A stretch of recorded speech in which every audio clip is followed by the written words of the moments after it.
స్వామి వివేకానందకి several insomnia ఉండేది. ఆయనకి 2-3 గంటలు కూడా సరిగా నిద్ర పట్టేది కాదు.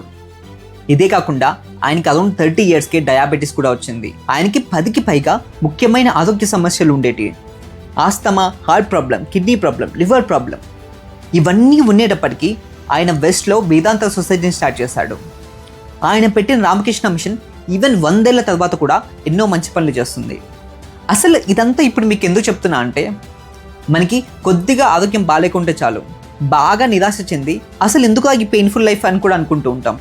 కొంచెం హెల్త్ సెట్ కాగానే అదే ఓల్డ్ హ్యాబిట్స్, అదే లైఫ్ స్టైల్, అదే డైట్ అలానే బతుకుతూ ఉంటాం. లైఫ్ ఎండ్ కాకుండా మనకి లైఫ్ ఒక లెసన్ టీచ్ చేసిందంటే మనం అదృష్టవంతులమనే అనుకోవాలి.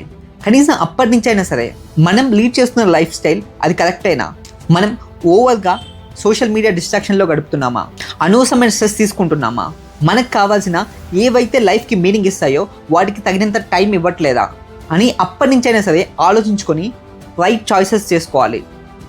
మీరు నెక్స్ట్ వీడియోకి స్క్రోల్ చేస్తారా, లేకపోతే మీకు కావాల్సిన ఇంపార్టెంట్ విషయాలు ఇప్పుడు తెలుసుకుంటారా? మనం తీసుకునే ఈ చిన్న చిన్న చాయిసెసే హ్యాబిట్స్ లాగా మారుతాయి. ఈ హ్యాబిట్స్ ఏంటో అవే మన లైఫ్ని డిఫైన్ చేస్తాయి.